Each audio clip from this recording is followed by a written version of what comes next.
I had no peers. I was the youngest heavyweight champion in the history of boxing. I was a titan, the reincarnation of Alexander the Great. My style was impetuous, my defenses were impregnable, and I was ferocious.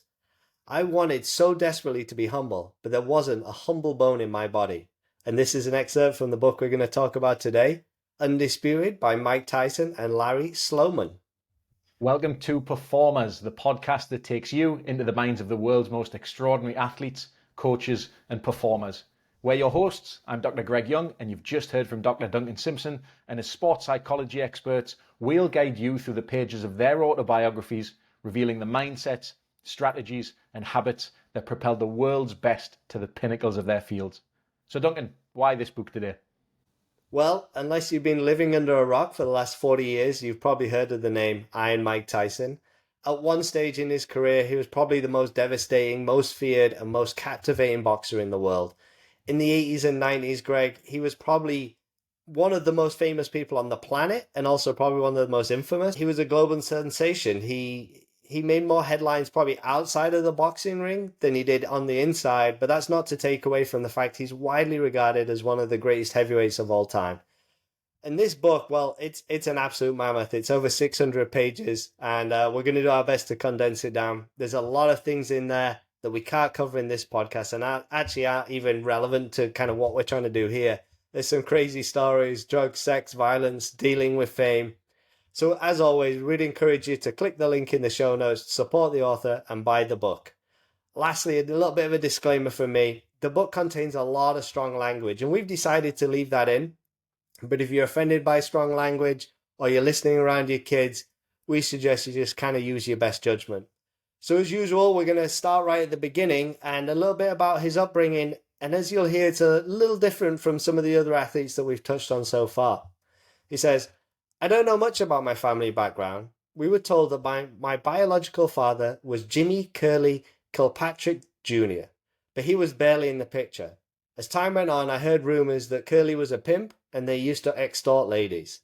And in this book later on, we heard his dad had an estimated 17 children by different women.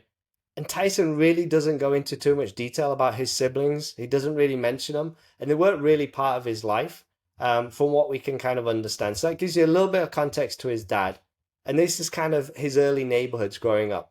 He said, my first neighborhood was Bed-Stuy, which was in Brooklyn. It was a decent working class neighborhood then. Everyone knew one another. Things were pretty normal, but they weren't always calm.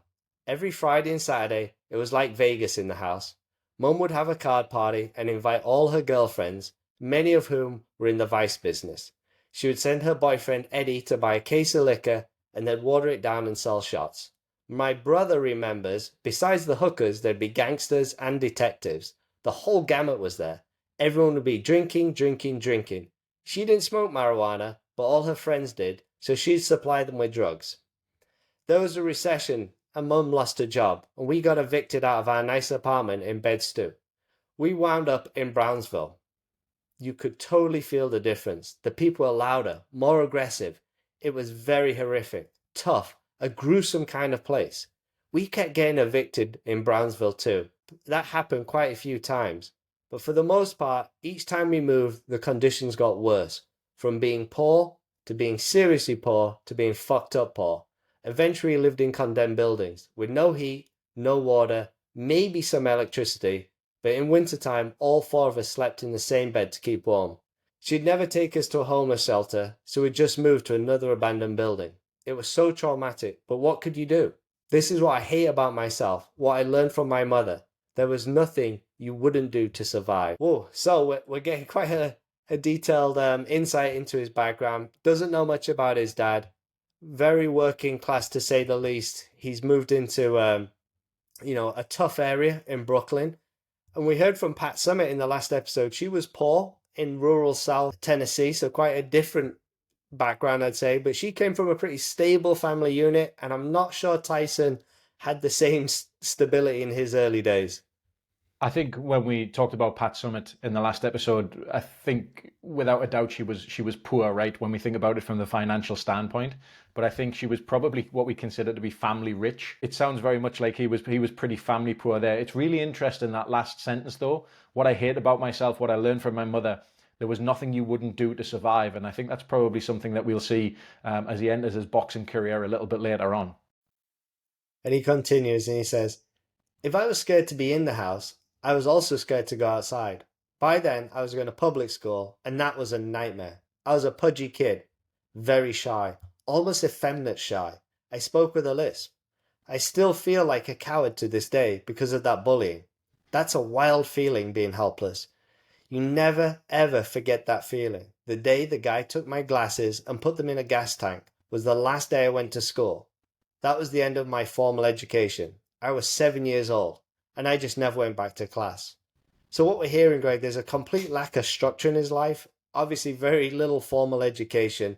His upbringing clearly impacts him as he talks about he feels like a coward, and there's real sounds and feelings of trauma, and maybe that's a trauma with a small t or a large t, but it's definitely affected him for the rest of his life. I'd say there's probably a combination of both things here. That idea of trauma with a big T or capital T, and trauma with a small t, right? There's clearly something going on. There's obviously situations that are happening at school, and you talked about structure. We talk about routine. Those are things that people crave, right? We're animals of structure, that we really, really want to follow along with those things. And as soon as this instance happens where school is now no longer a factor, what minimal amount of structure was there is now being removed as well.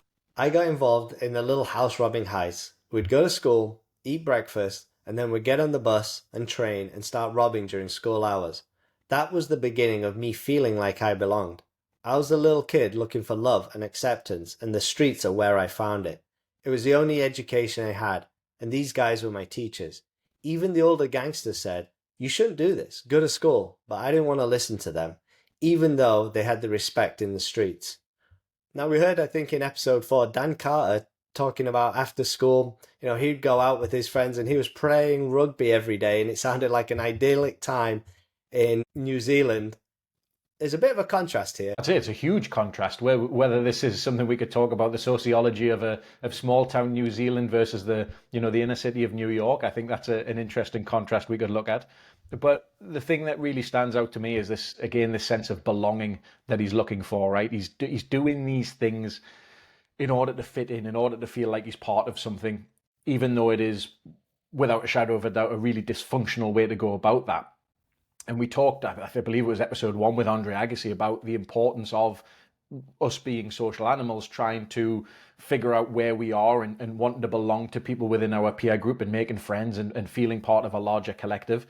And there are ways to do that that can be positive and productive, and there's ways that you can do that can be dysfunctional and destructive. And I think what we've got here is one that is definitely dysfunctional and destructive. Yeah, and these behaviors, obviously led to him a little clash with the law, and he ends up numerous times in juvenile detention centres, and this is one of them. He says, Spofford became like a timeshare for me. During one of my visits there, we were all brought into the assembly room where we watched a movie called The Greatest about Muhammad Ali. When it was over, we all applauded and were shocked when Ali walked onto stage himself. He looked larger than life. He didn't even open his mouth. As soon as I saw him walk out, I thought, I want to be that guy. He talked to us and it was inspirational. I had no idea what I was doing with my life, but I knew that I wanted to be like him. Right then, I decided I wanted to be great. I didn't know what it was I wanted to do, but I decided I wanted people to look at me like I was on a show, the same way they looked at Ali. We've seen in other episodes about people meeting the heroes. Lindsey Vonn met Peekaboo Street. Dan Carter met an all-black legend, Albert Anderson. So you kind of underestimate that power of seeing someone you aspire to be. In everyone that we've looked at so far, there's been a real tangibility to this aspiration, the fact that people have been able to actually meet these individuals. And I really like the sneaky way of, hey, we're going to watch this video, you're going to get to see this, and then all of a sudden he strolls out across the stage. I mean, granted this was a while ago, but still, you talked about Iron Mike being one of the most famous men on the planet. I think one of even more famous men would be Muhammad Ali. So I think my question for you, Duncan, is, Do you have to meet someone in person to kind of be able to realize this dream? Or is there some other way that you might be able to harness this effect as someone that might not get the chance to meet face to face? Yeah, I do think it's a bit of a coincidence. I'm not sure you always get to meet your heroes. But I think there's something there to look up to someone who's been there before you. I think that there is that aspirational element to it. So I think if you can identify someone early on and say, hey, that's someone's career I want to mimic, whether it's in sport or performance or in business, looking up and kind of trying to pick apart what they did, it's definitely a decent way to go about it. I think that's really interesting that that idea of picking apart how people do it. He just wanted to be on show. He just wanted to be the main man. Absolutely. Well, by the time Mike had turned 13, he'd got arrested so many times, they'd run out of places in New York to keep him. And he'd basically tried every detention center. So they moved him upstate New York to a new juvenile detention center. And he says, I got in trouble right away. I was just angry all the time. I had a bad attitude. I'd be confrontational and let everyone know that I was from Brooklyn. And I didn't fuck around with any of their bullshit. And then, Greg, there's this sliding doors moment. He meets a gentleman by the name of Bobby Stewart. He said, when I was in the hall, staff members told me there was an ex-boxing champ teaching kids how to box. So Mike meets Bobby and he says, I want to be a fighter, I said. So do the rest of the guys, but they don't have the balls to work to be a fighter, he said. Maybe if you straighten up your act and stop being such an asshole and show some respect around here, I'll work with you. So I really started to apply myself because after our second session, he said to me, would you like to do this for real? So we started training regularly. And after our workouts, I go to my room and I'd shadow box all night long. I started to get a lot better. Shortly after that, Bobby came up to me with an idea. He said, I want to bring you to see the legendary boxing trainer, Cus D'Amato. He can take you to the next level. Now, Mike doesn't love this idea initially because he's made this connection with Bobby and he says, what the heck is going on, I asked. I didn't trust anybody but Bobby Stewart at this particular time. Now he is going to transfer me to another person. So I think he's a little worried about being abandoned. But Bobby convinces him to go and spar in front of Cus D'Amato and another person you'll have heard of if you follow boxing, Teddy Atlas. So the first spar, he says, Bobby and I got in the ring and I started sparring. I started out strong, really knocking Bobby around the ring. He's 13 years of age at this time. We would usually do 3 rounds, but in the middle of the second round, Bobby hit me in the nose with a couple of rights and I started bleeding. It didn't really hurt, but blood was all over my face. That's enough, Atlas said. But sir, please let me finish this round and go one more round. That's what we normally do, I pleaded. I wanted to impress Cus. I guess I had. When we got out of the ring, Cus's first words to Bobby were, that's the heavyweight champion of the world. So this, I use that word sliding doors moment, but he meets an ex-boxing champ who knows Cus D'Amato, who's a legendary boxing coach, and also Teddy Atlas, who's a legendary coach. Like this coincidence of just being in the vicinity of legendary coaches. Lindsey Vonn had a legendary coach at her local ski hill. Agassi gets to work with Nick Bollettieri. This idea that just sometimes those paths cross. I think there's a little bit of sort of talent ID stuff going on here as well. And I think when he says after his second ever training session, he says, "Do you want to do this for a living?" And then after that, he takes him to meet Cus D'Amato. It's like, yeah, I think he's recognised there's a little bit of talent going on here. And when you're stepping in the ring to spar with a 13-year-old and feeling you can legitimately punch him in the face instead of putting him in with another 13-year-old, I think you've got a lot of talent on your hands. But yeah, your point's a really good one. We talked about the locale, obviously the environment being really important, but who you meet along that journey and having access to great people to help you along those journey. And I think that's definitely something that we've seen that's been a consistency so far in all of the athletes that we've looked at. And this is really going to be the Mike Tyson Cus D'Amato show from now on. And he says, we sat down and Cus told me he couldn't believe I was only 13 years old. And then he told me what my future would be. He had seen me spar for not even 6 minutes, and he said it in such a way that it was law. You look splendid, he said. You're a great fighter. It was compliment after compliment. If you listen to me, I can make you the youngest heavyweight champion of all time. I'd never heard anyone say nice things about me before. I wanted to stay around this old guy because I liked the way he made me feel. I later realized this was Cus's psychology. You give a weak man strength and he becomes addicted.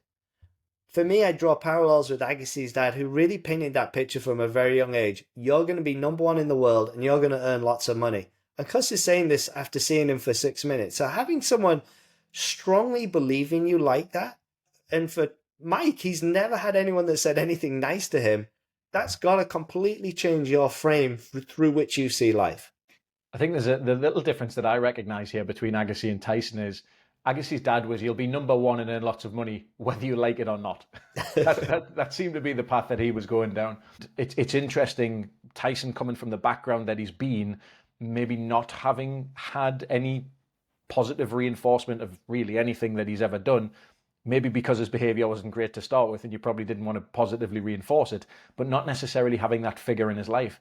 Now that he's got it and he sees the value in it, he's going to run through a brick wall for Cus.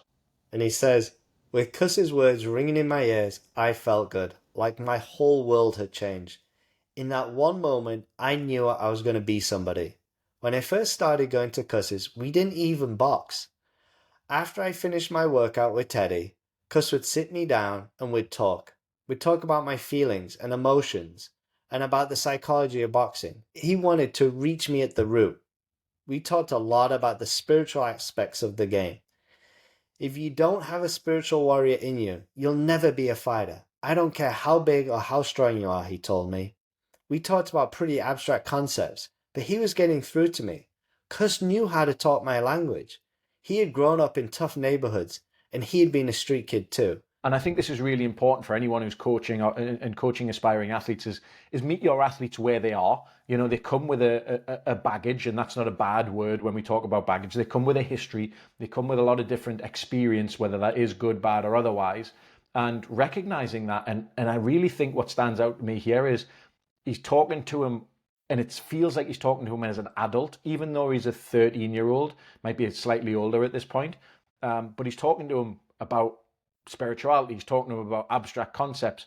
He isn't babying him. He's talking to him in the way that you would talk to an adult, and really trying to, you know, develop in all aspects of the game, while Teddy Atlas is obviously working on the boxing side of things. The first thing Cus talked about was fear and how to overcome it.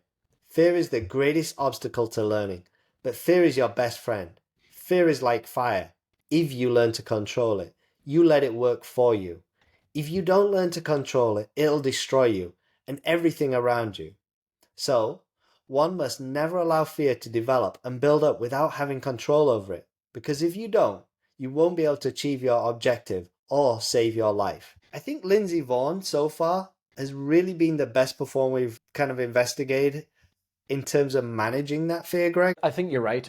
And the parallel that I draw between Lindsey Vonn and Mike Tyson, and there's probably not a ton of parallels to draw, is the real dangerous nature of the games that they're in, right? Hurtling yourself down a hill at 80 miles an hour and trying to find the fastest route to the bottom, and also putting yourself in a ring with another person who is literally trying to knock your head off. I think that is where fear is going to be, you know, there, because you have the possibility of dying in there, and it's not uncommon for these things to happen.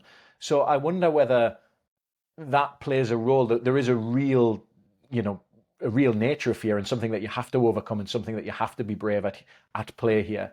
I think something really interesting is not that you can't have fear, but the statement he says is you must never allow fear to develop and build up without having control over it. So fear is naturally going to be there, but just like Lindsey Vonn, he's finding a way to manage it. Yeah, one thing I thought about is in those kind of high stakes sports, could you compete at a world-class level without finding a productive way to manage your fear? You know, I think we touched on Alex Honnold, the free soloist climber. I don't think you can be world-class at being a free soloist climber unless you can manage your fear. I don't think those two things go together. So when we look at the very best in those types of environments, they'll have to be able to manage their fear. You think you know the difference between a hero and a coward, Mike? Well, there is no difference between a hero and a coward in what they feel. It's what they do that makes the difference. The hero and the coward feel exactly the same, but you have to have the discipline to do what the hero does and keep yourself from doing what the coward does. Actions over feelings, Greg. Yeah, this for me is a really strong mental model for athletes, particularly in situations where they might be experiencing fear. Is, sort of what would the hero do in this situation? How would you behave? And I've talked to athletes about this, and I think you've used similar phrasing as well. Is I don't really care how you feel. I care what you focus on and what you do in those moments. And I don't say that to sound cold or to sound callous. I don't care how you feel. Obviously, we do, and we have a lot of empathy in the worlds that we work in. But in that moment, is that feeling actually useful for you? It is if you can then channel it and have some productive actions or productive behaviors from it. But if it isn't and it becomes inhibitory, if that's the right word, or unhelpful, then what you're thinking, or sorry, what you're feeling in that moment becomes irrelevant. And it's all about what do you do. And we've talked about confidence. Is confidence a result of actions, or are the actions a result of confidence? It's a little bit of a sort of a chicken and an egg, a cyclical thing. But I think particularly for sports like this, sports like boxing, actions over feeling is not a terrible way to approach it. And here we hear more from Cus and the psychology side. Cus says, your mind is not your friend, Mike. I hope you know that. You have to fight with your mind, control it, put it in its place. You have to control your emotions. Fatigue in the ring is 90% psychological. It's just an excuse of a man who wants to quit. The night before a fight, you won't sleep. Don't worry, the other guy won't either. You'll go into the weigh-in and he'll look much bigger than you and calmer, like ice. But he's burning up with fear inside. Your imagination is going to credit him with abilities he doesn't have. Remember, motion relieves tension. The moment the bell rings and you come in contact with each other, suddenly your opponent seems like everybody else, because now your imagination is dissipated. The fight itself is the only reality that matters. You have to learn to impose your will and take control of that reality. So Cus is really talking about how the mind can play tricks on you. That's some pretty deep stuff there, right? This is what year are we talking here? This is in the 80s, so maybe around 86. About 86. This feels pretty advanced in terms of thinking about the psychology of high performance sport. And for me, the thing that really jumps out is, and you talked about this a couple of weeks ago, or a couple of episodes ago rather, the idea of fighting the battle that you're in, not the battle that you maybe think you're in this situation. And I've talked with athletes as well, particularly when they're going to be playing against, in a number of different sports, playing against someone who has a very, very good reputation, whether that's an individual or whether that's a team that has a great reputation, great track record. And you can very much get caught up in playing against the reputation of the opponent instead of actually just playing against the opponent themselves, the physical manifestation. And a lot of the times we suffer more in imagination than we do in reality. And I think that's a really important thing to remember, particularly going into a situation where you could be put in physical harm, knowing that you are competing against another person, not this massive entity that you've built up in your mind. Great segue into this part. Cus was a strong believer that in your mind, you had to be the entity that you wanted to be. If you wanted to be heavyweight champion of the world, you had to start living the life of a heavyweight champion. I was only 14, but I was a true believer in Cus's philosophy. Always training, thinking like a Roman gladiator, being in a perpetual state of war in your mind, yet on the outside seeming calm and relaxed. He was practicing and teaching me the law of attraction without even knowing it. There's just complete dedication. He's all in. Very easily we can talk about elite behaviors in sport, and particularly at the highest levels of sport.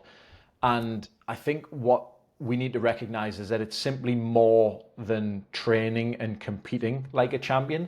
The high performance lifestyle is something that is very, very important in today's elite sport. Are you eating like a champ? Are you sleeping like a champ? Are you recovering like a champ? Are you fueling like a champ? And from what we've seen with Cus D'Amato here, are you thinking like a champ? Hugely important if you're trying to be the champ. And part of this thinking like the champ was definitely around affirmations. And he said, Cus had us modify the affirmations for our own situation. So he had me saying, the best fighter in the world, nobody can beat me. The best fighter in the world, nobody can beat me, over and over again all day long. I loved doing that. I loved hearing myself talk about myself. The goal of all these techniques was to build confidence in the fighter. Confidence was everything, but in order to possess that confidence, you had to test yourself. You put yourself on the line. It doesn't come from osmosis, out of the air. It comes from consistently going over the visualization in your mind, to help you develop the confidence that you want to possess. So, Greg, let's talk about self-talk and those positive affirmations, and maybe there's a little bit of visualization towards the end there. Yeah, a couple of great things sprinkled in here. So I think really what we're looking at here is confidence. So you might call confidence the attribute or the characteristic, the thing that we're trying to develop here. And in order to possess that confidence, as he says, they've been working on affirmation. So affirmation is obviously something that you tell yourself. So we call that self-talk. It's basically that inner monologue, inner dialogue, that waterfall of speech, as it were, that you say in your own head. Some people say it out loud as well. And this is a skill. So we've got the attribute or the characteristic confidence, and we've got the skill, which is self-talk. And that skill is used to build that attribute. So what do we know about skills? Well, we know that skills are, one, they're trainable, and two, they require practice. That's the training part of things. So constantly going over it over and over again and having that repetition. We've talked a little bit about the importance of repetition and deliberate repetition in previous episodes. Is very, very important to build that up. I think that's very, very important for people to recognize that mental skills aren't something that you practice once and then you've got it. It has to be part and parcel of what you do every day, and you've got to continue to craft and work at those skills, much like in the same way that you practice your jab, your hook, your uppercut, and your evading punches. I think also what visualization is doing here for that characteristic or that attribute of confidence is being able to see himself in certain situations. And at the end of the day, that's what confidence is. It's the ability to see yourself succeeding at whatever it is you're being asked to do. So going in and using visualization as that tool of putting yourself in that position gives yourself a real competitive advantage when you're in there for real. And all this training is part of Cus's master plan. And he says, Cus laid all this out for me in the first few weeks that we were together. He gave me the whole plan. He gave me the mission. I was going to be the youngest heavyweight champion of all time. I didn't know it then, but after one of our first talks, confided in Camille, which was his wife. Camille, this is the one I've been waiting for my whole life. So his mentor is on a mission, very similar to Agassi, Agassi's dad and Lindsey Vaughn's dad, where they're on this mission to be number one in the world, to win a gold medal, and probably very contrasted to Dan Carr, who's didn't even aspire to be an All Black, that didn't come into his thought process till a lot later, but this mentor has him on this path. This is our mission, and Mike is buying in 100% into this mission. Seems like there's a very clear route to get to where they want to go. I don't always feel like that needs to be the case. I think it can help. Sometimes it can be a distraction if you deviate away from that plan. But when you know you've got one of the best coaches in the fight game, and you know that he is dying to work with you and has great things planned for your future, that's got to be a pretty good place to train from. So as the story develops, Bobby Stewart, the guy from the juvenile detention center, he comes to see Tyson and he says, I don't want you to go back to Brooklyn. I'm afraid you may end up doing something stupid and get killed, or get your ass locked up again. Do you want to move in with Cuz? I didn't want to go back either. I was looking for a change in my life. Plus, I liked the way the people talked and made me feel. They made me feel like I was part of society. So we've heard, I think, in every story just about people making that physical location change. Now for Mike, he's just moving upstate New York. It's about really separating or trying to escape his old life. But he is making that change. He's going to go live with Cus. I still think this is an investment because you're up in sticks from what you know and maybe what you feel quite comfortable in. But for me, this is nothing but a great move. And we continue here, and he says, Cus wouldn't let me fail. When I felt like quitting and I got discouraged, he just kept on inspiring me. Cus would always say, my job is to peel off layers and layers of damages that are inhibiting your true ability to grow and fulfill your potential. He was peeling me, and it hurt. He tortured my mind. For me, this kind of directly leads back to Pat Summitt when she was talking about how with some of her athletes, she would pierce them to the soul. And Cus here is pulling back those layers of trauma that we heard about. And he's getting Mike to go deep and confront his fears. We've talked about the importance of self-awareness and helping athletes develop self-awareness. And I think the role that Cus is playing here is that role of critical friend and someone that's providing, let's face it, this is feedback, right? This is information that's useful and pertinent to improving the performance of the athlete. And that critical friend can only really exist in a place of safety, let's face it, and a place of willingness to have someone play that role. So while it feels very uncomfortable, and he says he tortured my mind, I think really what he's doing is he's kind of just unpacking things slowly here and helping him confront his fears and using that in a positive way. And he is crafting this image and he says, Cus wanted the meanest fighter that God ever created. Someone who scared the life out of people before they even entered the ring. He trained me to be totally ferocious, in the ring and out. At the time, I needed that. I was so insecure, so afraid. I was so traumatized from people picking on me when I was younger. I just hated the humiliation of being bullied. That feeling sticks with you for the rest of your life. It's just such a bad, hopeless feeling. That's why I've always projected to the world that I was a mean, ferocious motherfucker. But Cuz gave me confidence so I didn't have to worry about being bullied ever again. I knew nobody was ever gonna fuck with me physically. So this notion, I think, I've used it before, that everything you need is already inside you. Tyson has this pain, he has the ferociousness, he has that survival instinct all from his childhood. And Cus is helping to instill that image and that identity and confidence with that.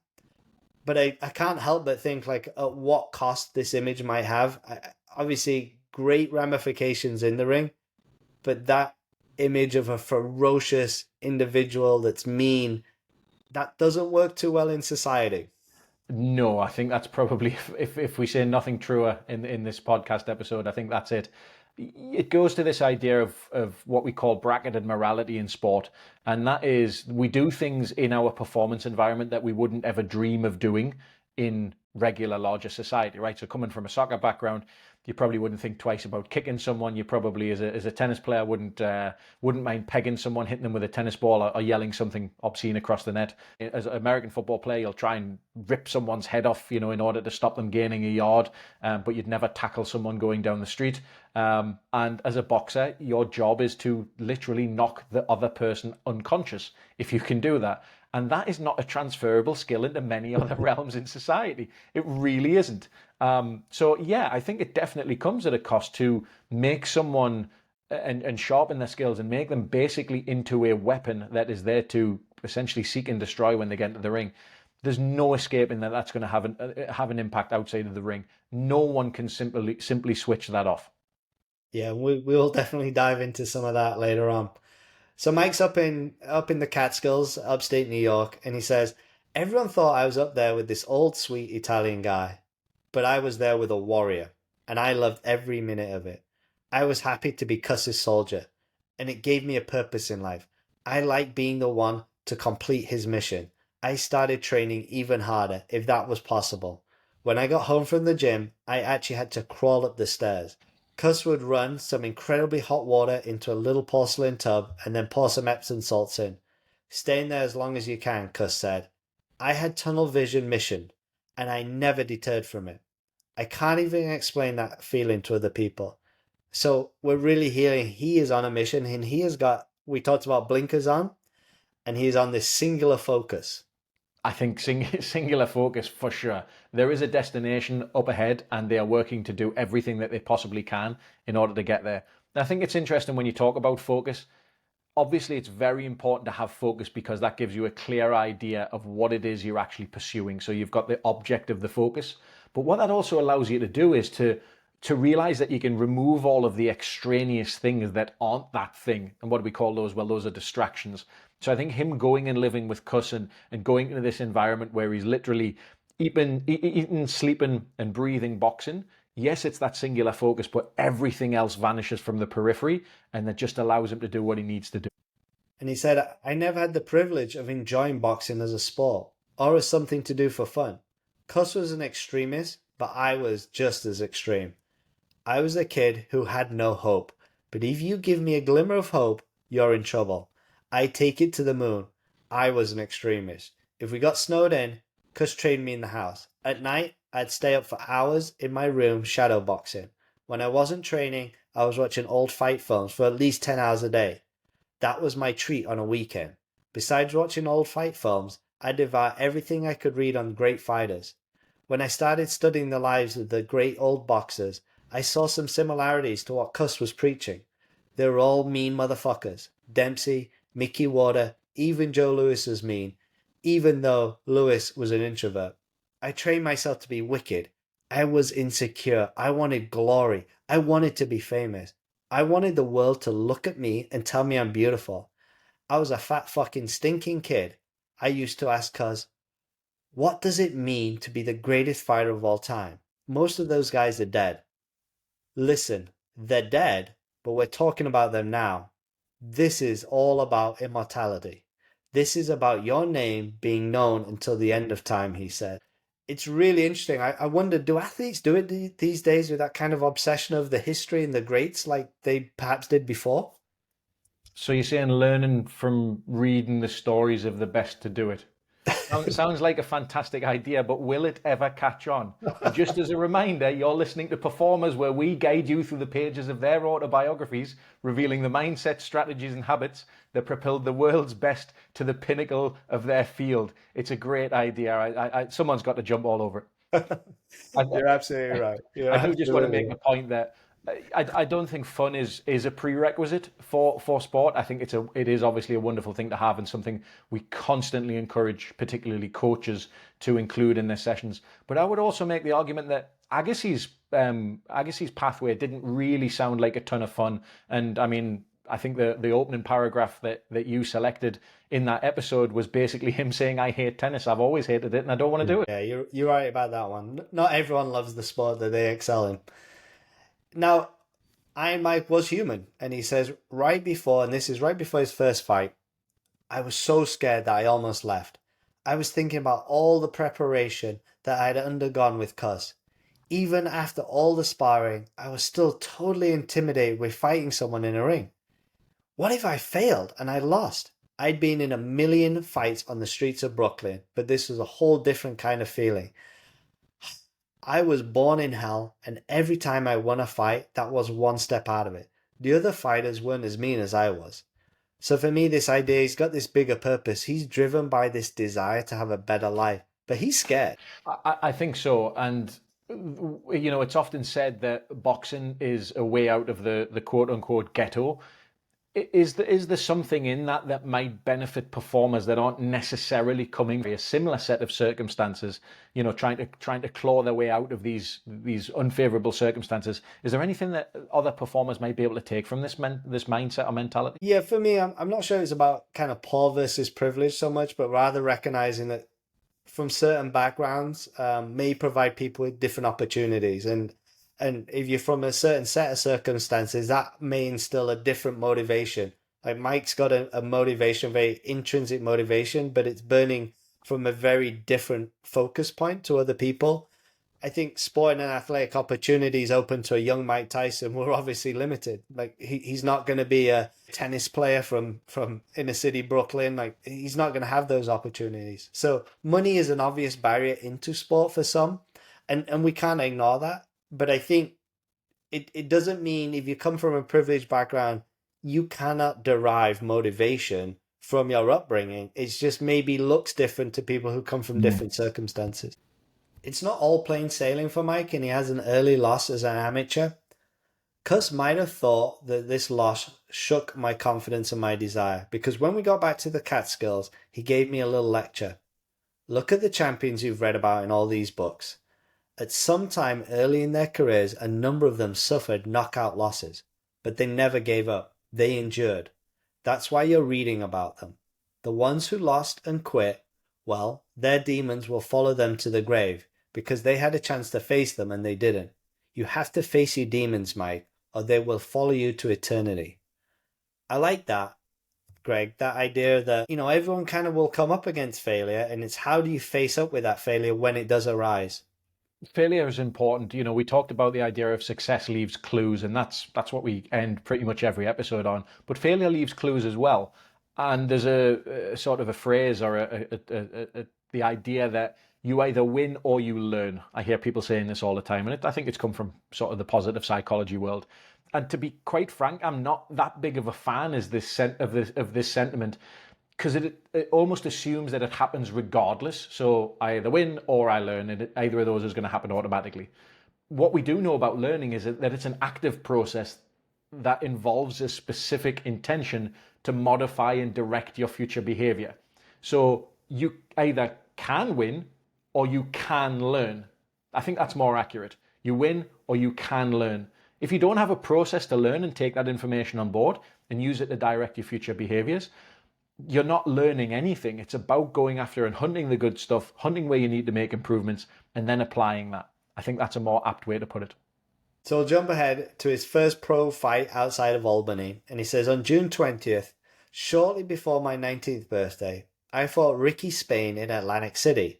This was my first pro fight outside of Albany, but Cus had sent me to watch big fights in the cities all over the country to get me acclimatized to the arenas. Make this your home. Know this arena. Know this place with your eyes closed, he'd tell me. You are going to be living here for a long time, so get comfortable. He took me along when we hung out with big-time fighters. He had me sit with them around the dinner table and get familiar with them so I'd never get intimidated by the fighter. I like this, Greg, that Cus is taking him and he's taking him to these environments to get him acclimatized to them before he's even got there. We talked a little bit about visualization when we were talking about confidence, that attribute of confidence before. And another word for visualization, if it's done a little bit sort of bigger and a little bit better, is imagery. And one of the really great tools you can use imagery for is to feel like you've been in a situation before. And you can use your imagination to try and paint that from scratch, which can be very, very difficult. But if you've got an idea of what it's actually like to be in that environment, the sights, the sound, the real sort of rich picture of being in that environment, you can take that image in your mind from a grainy black and white photo to 4K HD video in your mind, and being able to go through and know what that's like and know what to expect and know that you can thrive in that environment. Again, that's going to help to build confidence. Yeah, absolutely. And, he's early in his career here. And unfortunately, and it's really a big shift in my career, but Cus passes away. And he says, they had Cus's funeral upstate, and I was one of Cus's pallbearers. Everyone from the boxing world came. It was so sad. In my sick head, all I could think about was to succeed for him. I would have done anything to win that title to ensure Cus's legacy. I shut down emotionally after Cus died. I got really mean. I was trying to prove myself, show that I was a man, not just a boy. Even though I was functioning, I'd lost my spirit, my belief in myself. I lost all my energy to do anything good. I don't think I ever did get over his death. I was also mad at him when he died. I was so bitter. If he'd gone to the doctor earlier, he'd have been alive to protect me. But he wouldn't. He wanted to be stubborn. After Cus died, I didn't care about anything anymore. I was basically fighting for money. I didn't really have a dream. It would have been good to win a title. I just really wanted to get some wine, have some fun, party, and get fucked up. So it's kind of a sad turning point because when you read the book, he's really developed this relationship. The first person he's really been attached to in his life. Cus dies and he's just starting out on his pro career. And it is this turning point.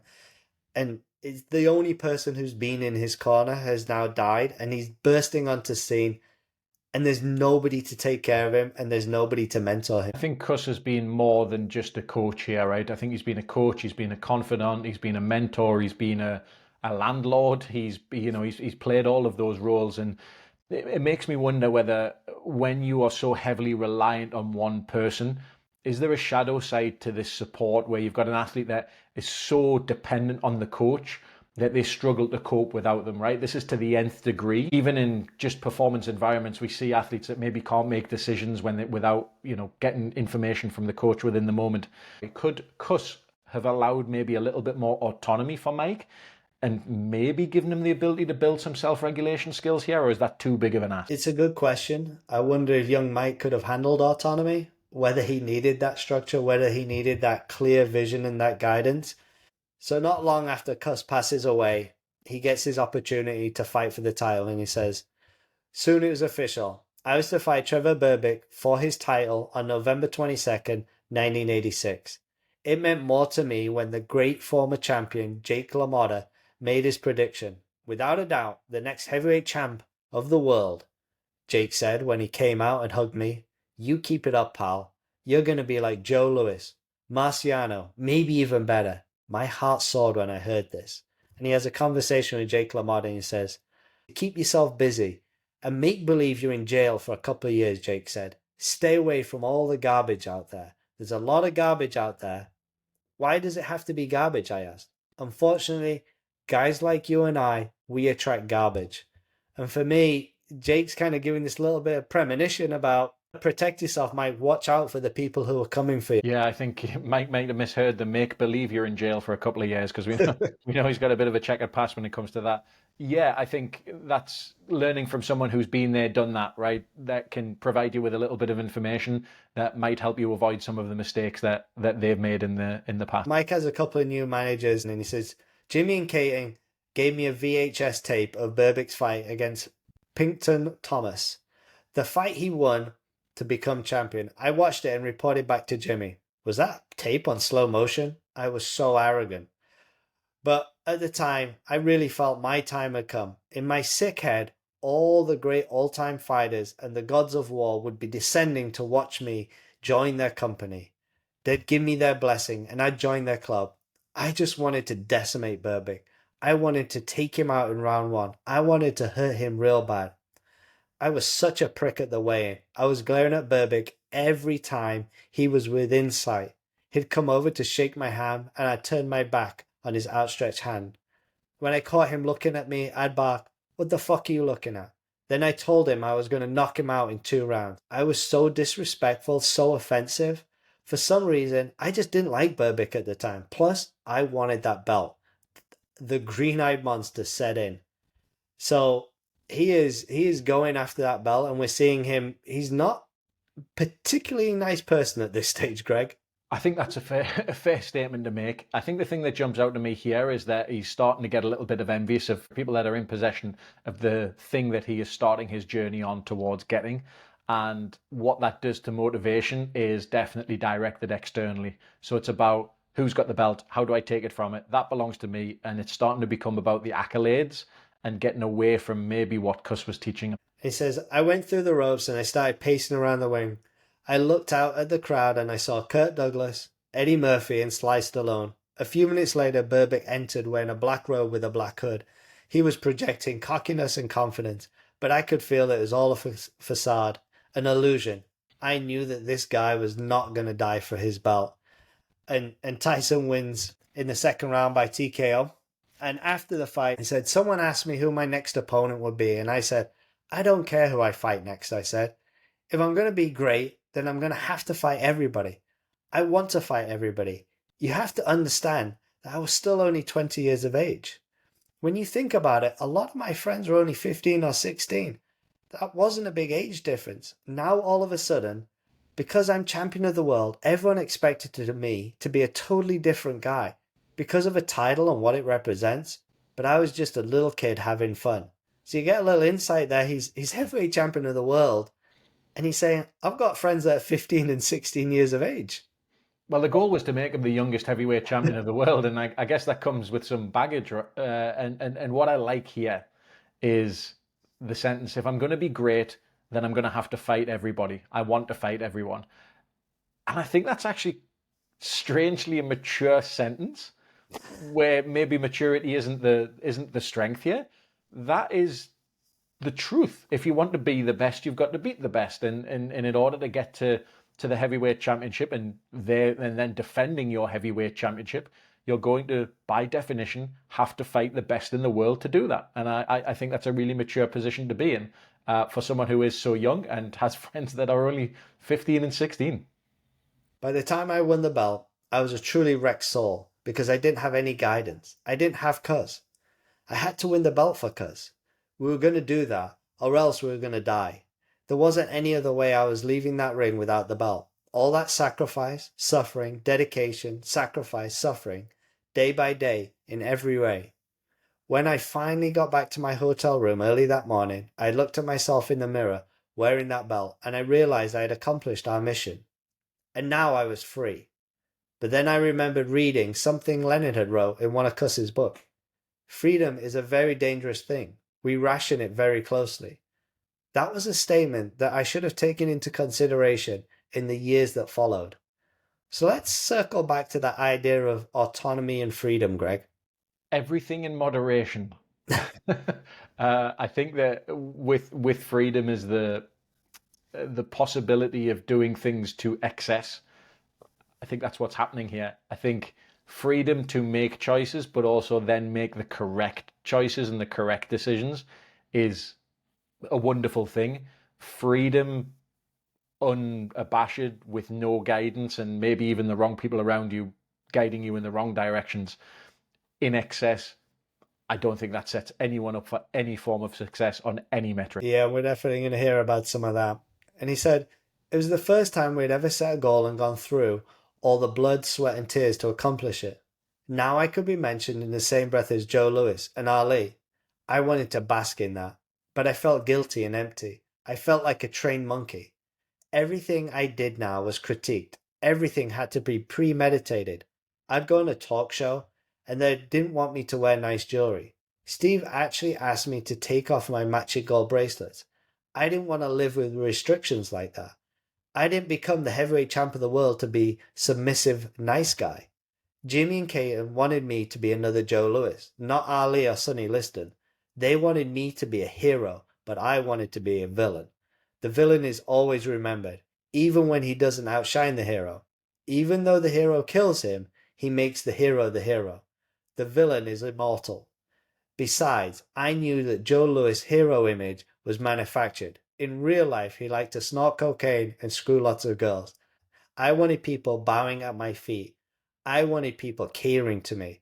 I wanted to be chasing the women away from me. So it's time to get an insight into Mike Tyson's mindset at this stage of his career. Once you've got the heavyweight championship of the world and your goal was to be the youngest heavyweight champion of the world, now what's next? Where does that internal or that intrinsic motivation come from?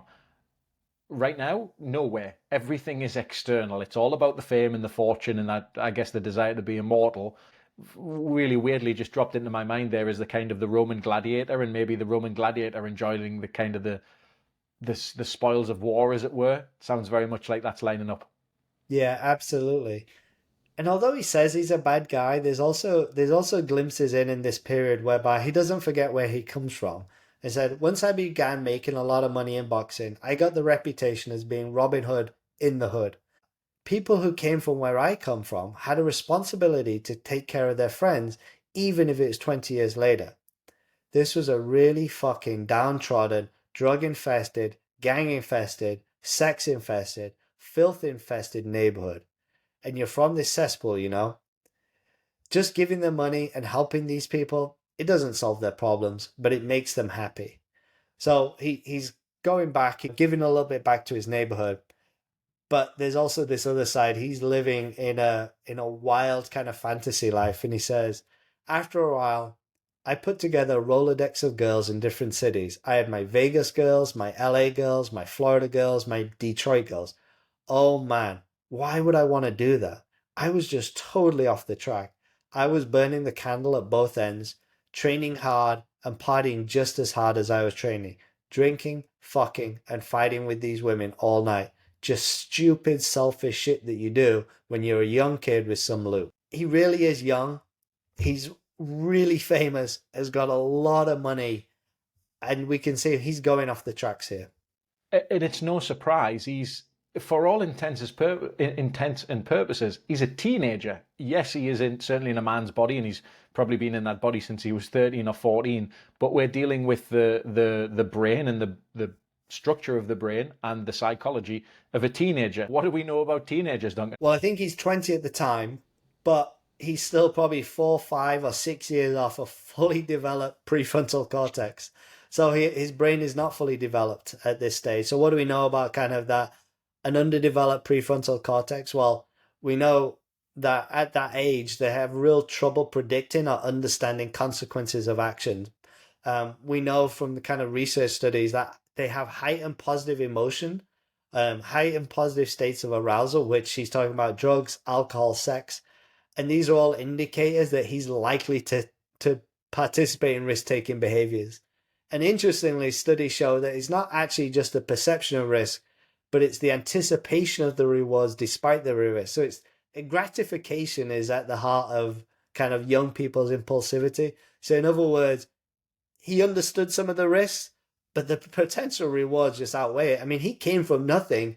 He now has girls just throwing themselves at him. Of course, he's not going to turn them down.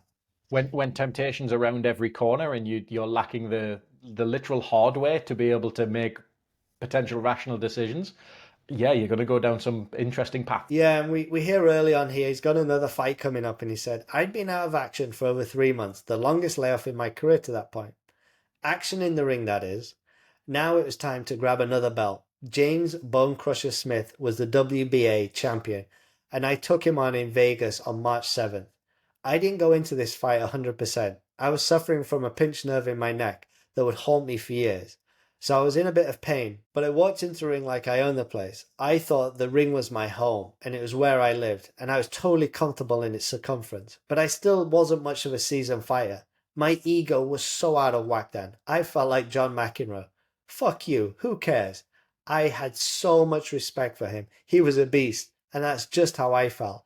I felt entitled to anything concerning the boxing world, and if I wasn't getting it, then you were going to hear from me. So, entitlement. Yeah, it's a word that we hear maybe quite loosely thrown around quite a lot with youth athletes and perhaps even athletes of all levels in the current climate. What are your thoughts on entitlement? Well, I think for Mike, that he didn't grow up with a clear set of family values, and I'm not sure anyone really instilled, values by which to live his life by. So now he's getting these external signals like, you deserve this, you deserve these millions of dollars, these girls, these riches, and there's no kind of guiding post internally for him to say, well, I can handle this, or this is the way I should treat it. It's just like, okay, like I deserve this. This is mine. This is what I should get. And there is no values in place. And I think that's probably where some of the trouble lies, Greg. And we hear a little bit here, Mike's identifying with some of his internal emotional state. And he said, I've always been a depressed kind of person, but this stress was just making it worse. I was moody all the time. It came to a head a little more than a month before the Tony Tucker fight.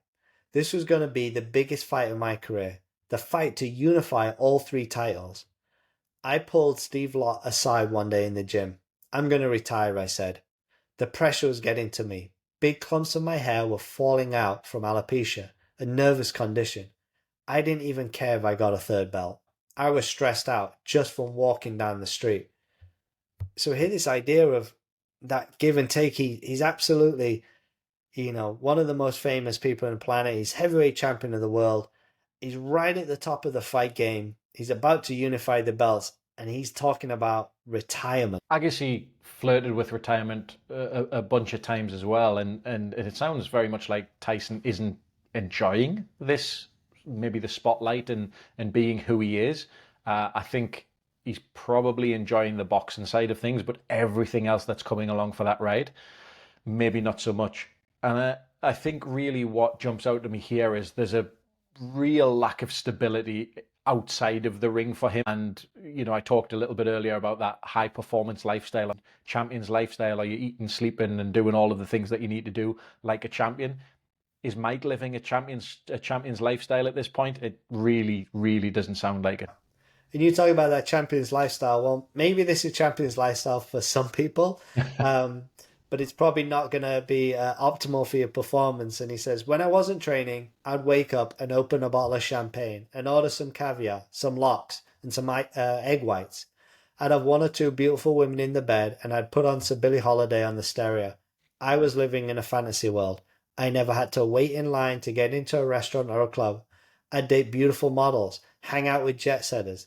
This was the world Cus wanted me to be part of, but he also wanted me to hate the people in this world. No wonder I was so confused.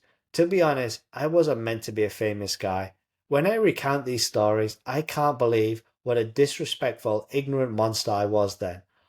All that fame shit just makes you feel hollow.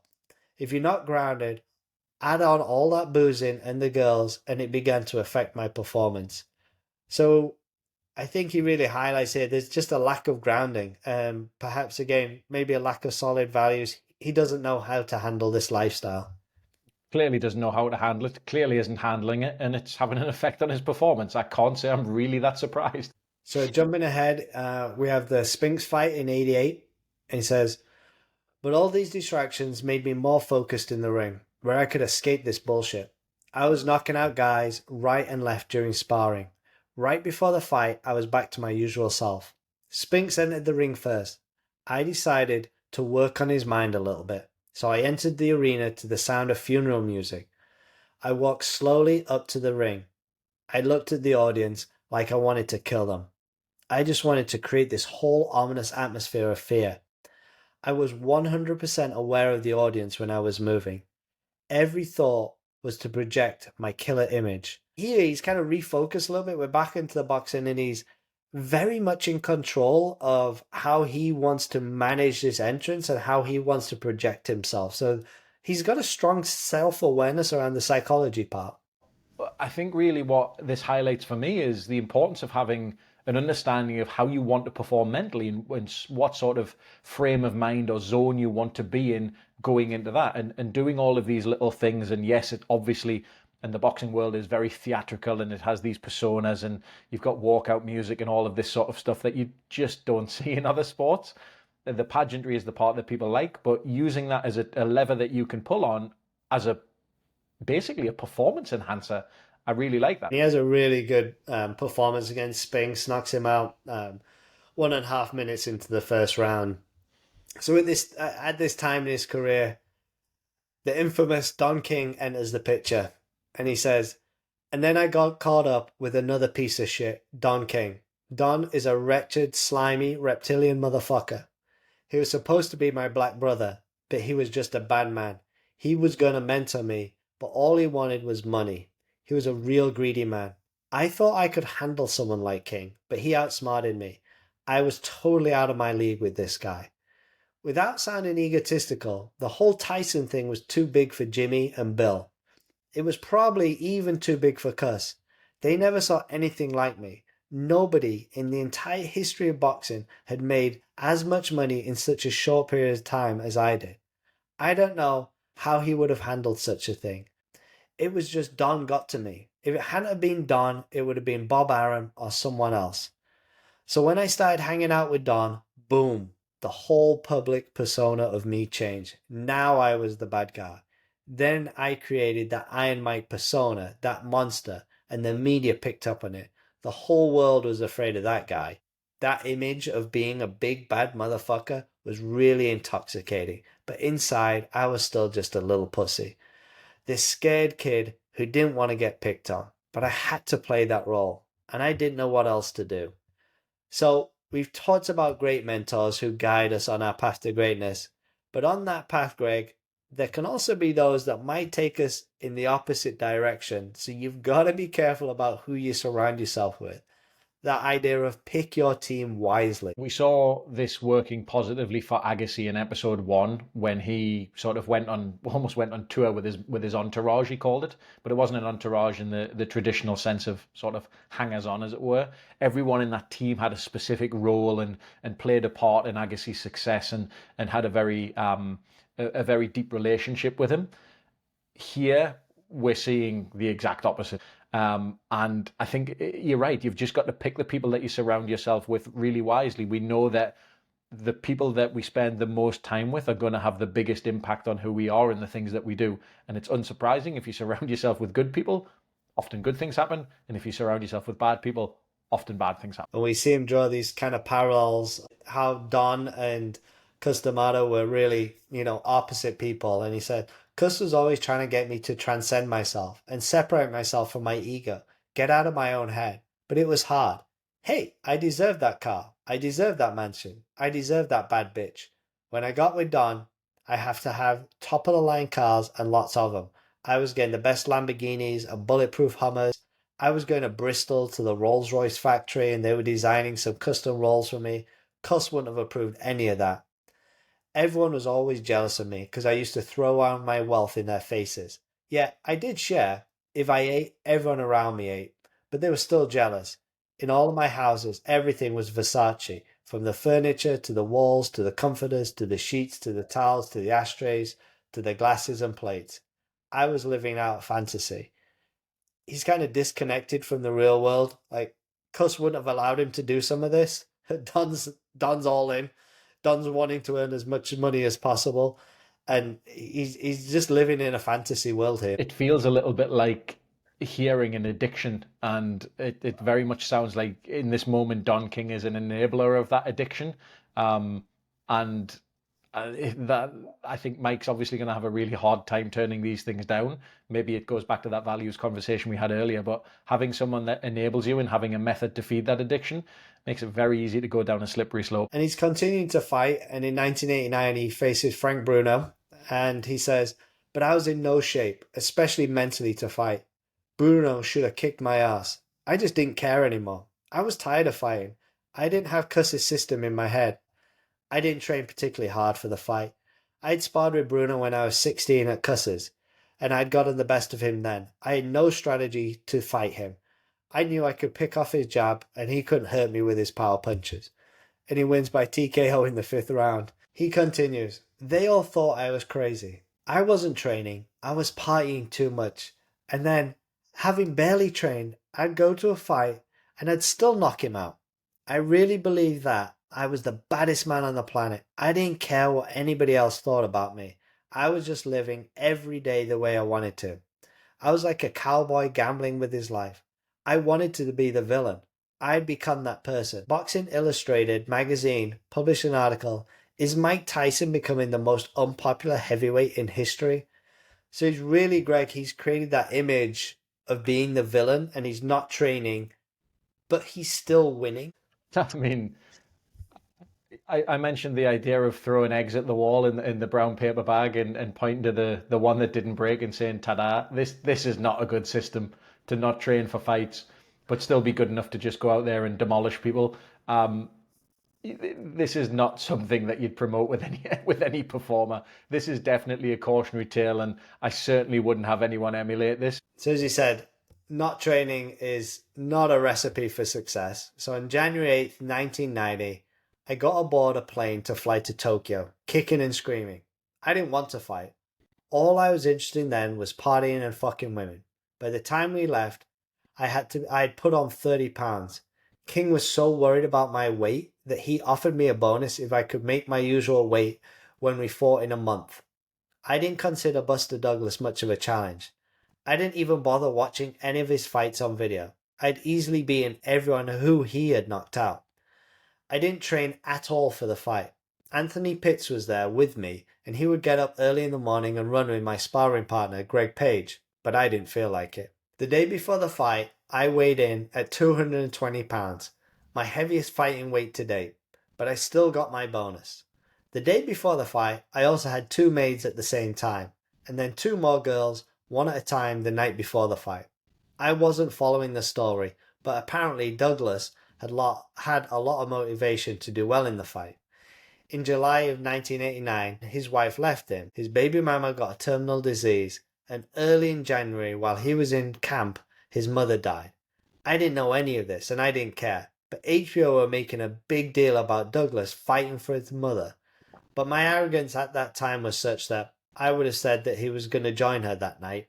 Douglas has got a real purpose going into this fight, and Mike's not trained at all. When you are performing at the elite levels of sport, fine margins matter, and little things can tip the scales in your favor, in the favor of your opponent. When you've got someone that has trained and is training well and is taking things seriously and is, fighting for something bigger than themselves, losing his mother here is obviously that, and is very, very motivated, that might tip the scale against someone who has trained and who has taken this fight seriously. But considering Mike Tyson hasn't taken this seriously at all and hasn't done any preparation and hasn't gone for a run because he doesn't feel like it, I think that is clearly something that's going to tip the scales in Buster Douglas's favor massively, not just a little bit here. Yeah, so if you follow boxing, you'll know what transpired was probably the most famous upset in boxing history. And Tyson says, "When I hit the canvas, my mouthpiece came out, and as the ref was counting, I was trying to stumble to my feet and grab my mouthpiece at the same time. I was operating on pure instinct. I was totally out of it. The ref hugged me after he counted to 10. I walked back to the corner totally dazed. I was chewing on my mouthpiece, but I didn't even know what it was. What happened?" I asked. "The ref counted you out, champ," Aaron said. "I knew it was inevitable."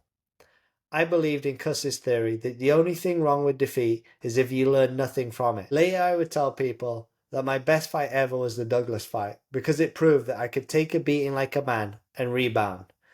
So, how does he respond after this setback? Well, he takes it pretty well and he says, I hung out in the Catskills and played with my pigeons and read about my heroes, how Tony Zale had come back from Rocky Graziano, how Joe Louis had come back to demolish Max Schmeling, how Ali had come back from exile, how Sugar Ray Robinson just bridled at seeing the world former in conjunction with his name.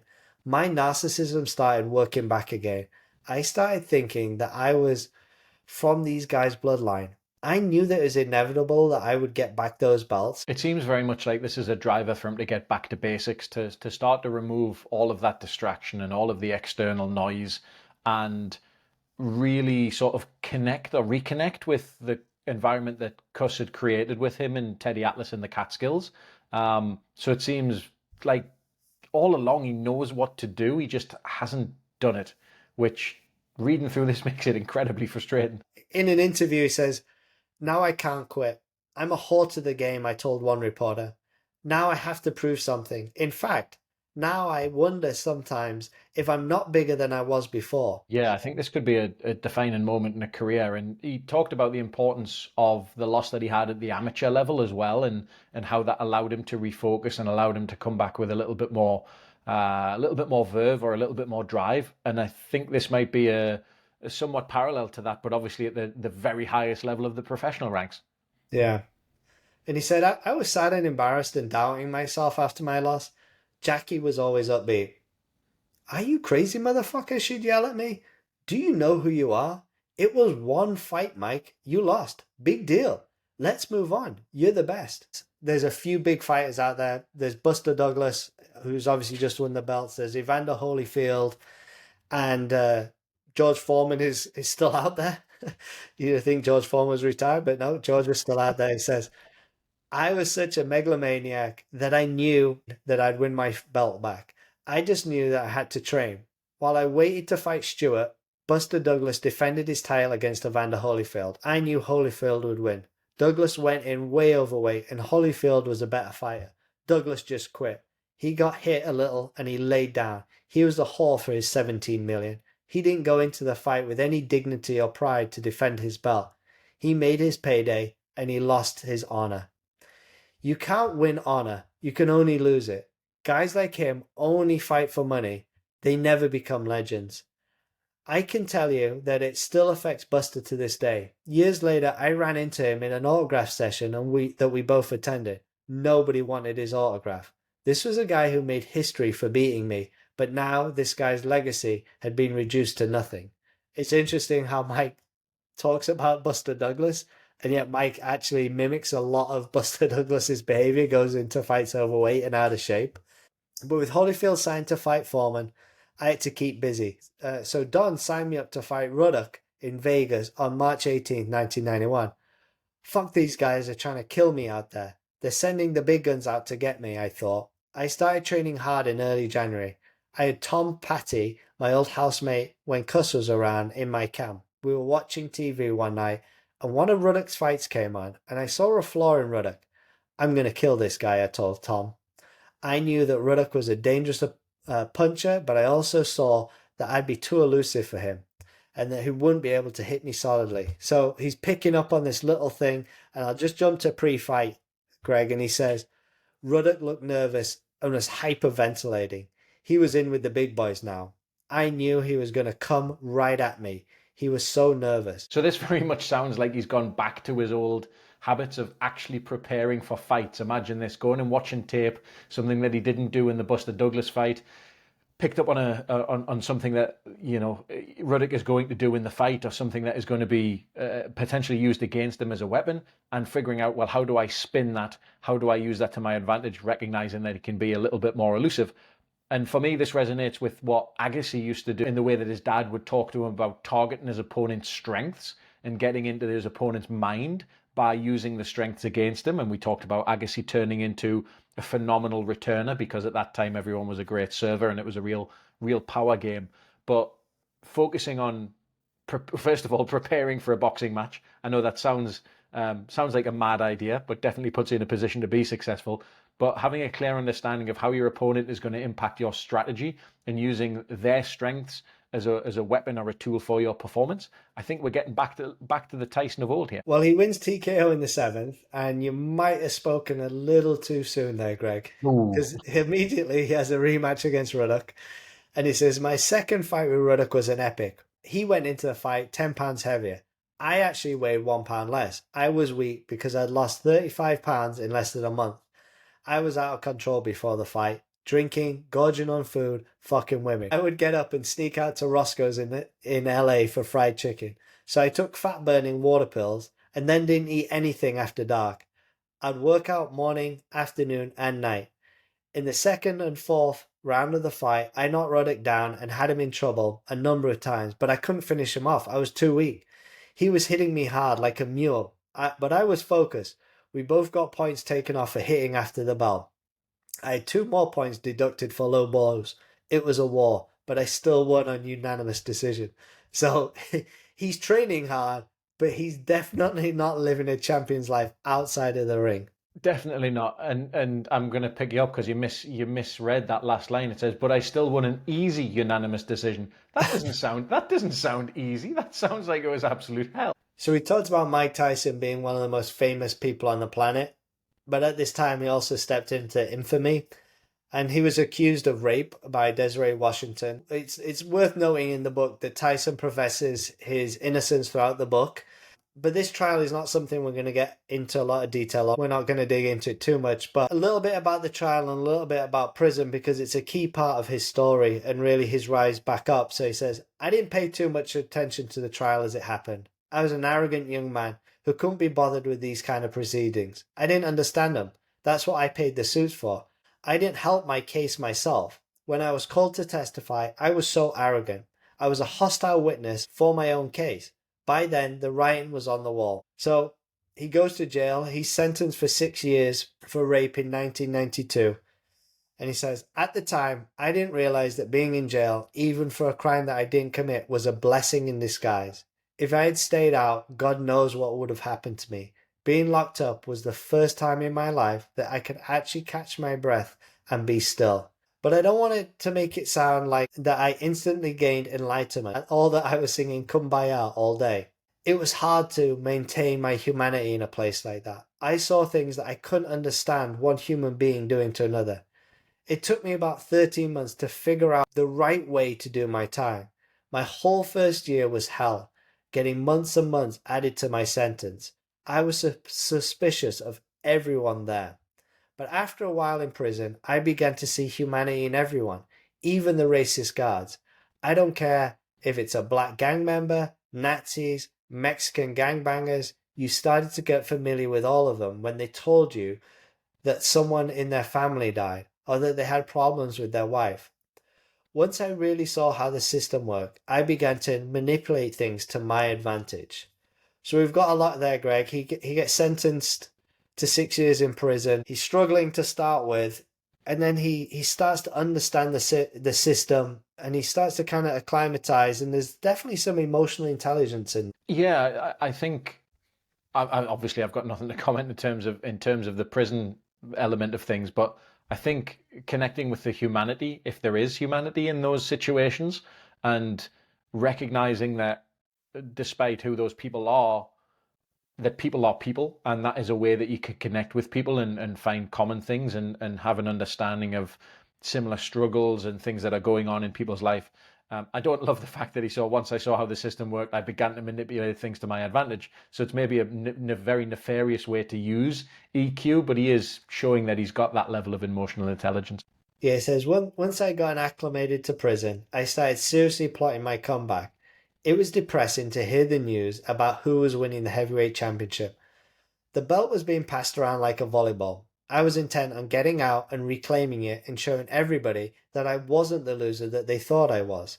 No, I would be a god reclaiming my throne. In my sick mind, I was an ancient noble character, and if I lost my quest to get my belt back, civilization as we knew it was done for. I was taking my little narcissistic quest and putting it on the whole world. I needed that vision though.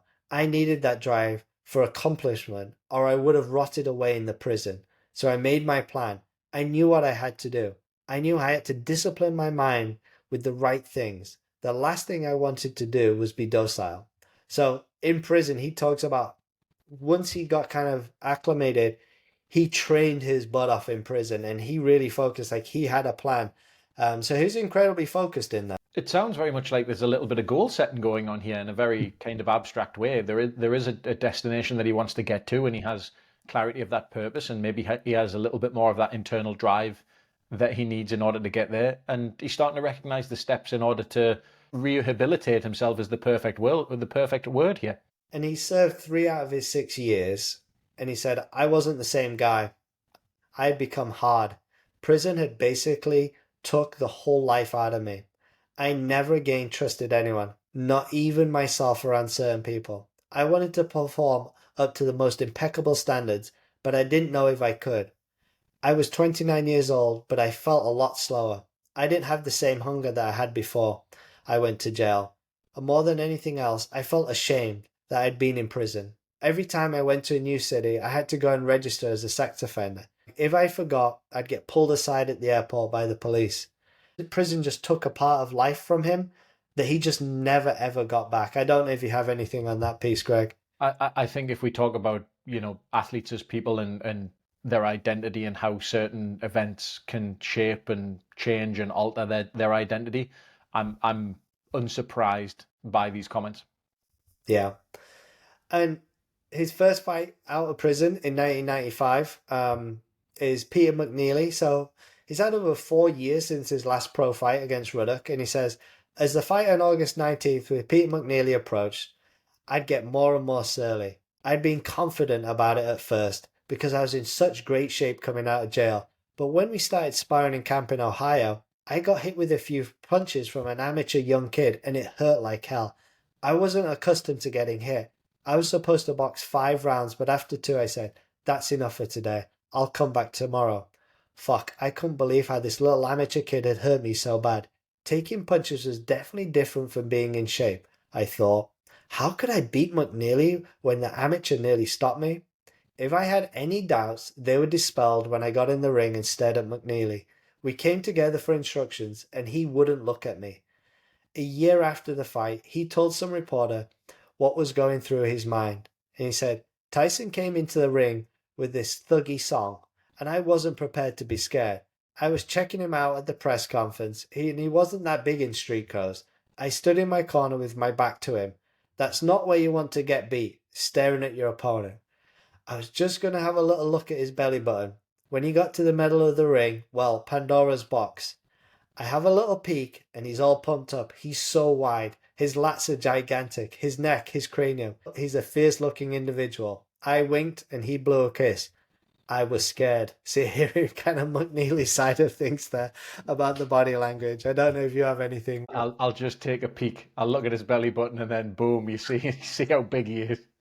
Shouldn't have looked. Yeah, sure. Don't look at Mike.